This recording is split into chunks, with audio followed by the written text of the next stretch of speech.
Hello, I'm Jason Eastman, and you might know me from my local work with the 2020 census. However, I more recently joined the great team at Southern Tier West, where I was tasked with helping develop the regional recovery and resiliency plan to COVID-19. Quickly, I wanted to share the Southern Tier West mission statement because while a lot of folks are probably familiar with our work in promoting comprehensive economic strategies, our mission is actually much broader and overlaps with the social and human services provided by public, private, and nonprofit organizations in the region. As part of the Coronavirus Aid, Relief, and Economic Security Act, the Economic Development Administration pushed out funds through regional development organizations, including Southern Tier West. This is the first part of our administration plan. Our first task is to create a regional recovery and resiliency plan. The first phase in this planning is using any and all data to assess the impact of COVID-19 on our region.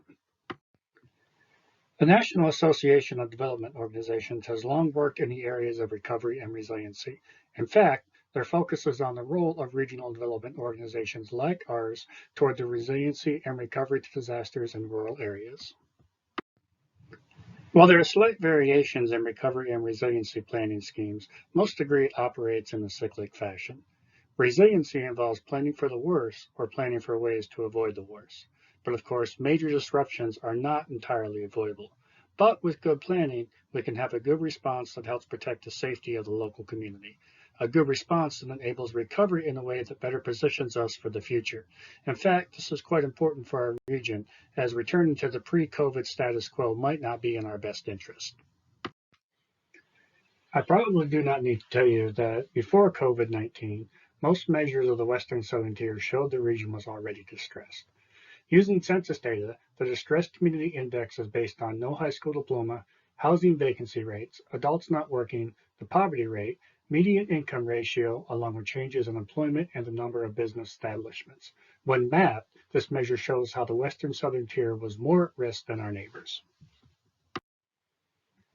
However, there is a slightly brighter picture of our region painted by the Census Bureau's Community Resiliency Index, which is based on the income to poverty ratio, single or zero caregiver households, unit level crowding, communications barriers, no employed persons in the household, disability, no health insurance coverage, and proportion of the elderly population.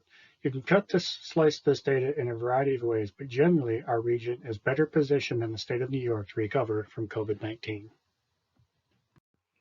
Quite unfortunately, COVID-19 is really stretching the definition of a major disruption. This is the scheme utilized by the National Association of Development Organizations, and you can see it plots 6 criteria across the intensity of different events, beginning with emergencies, through disasters, and on to catastrophes. I'm referring to COVID-19 as a cataclysm because its impact is global, the response is international. It's well beyond anything envisioned or planned for, as it involves everyone on the planet and will forever change our entire world. In developing the regional response and recovery plan, we're working with other planning and development organizations to take things one step at a time. Our first step is to strategically assess how COVID-19 is impacting our community's physical and mental health, food and nutrition, housing, education, child and senior care, along with the economy. Unfortunately, most of the data sources we regularly utilize just have too much time lag to really help us make this contemporary assessment of COVID-19. Thus, I'm here to ask if you're willing to help us assess the impact of COVID-19 in our region. Do you have any data? If you do not know what data you have, how to use it, or would like to collect some, just let me know, as I am here to make my expertise available to you and your organization. Also, if you're willing to participate, we have an online questionnaire linked to this presentation.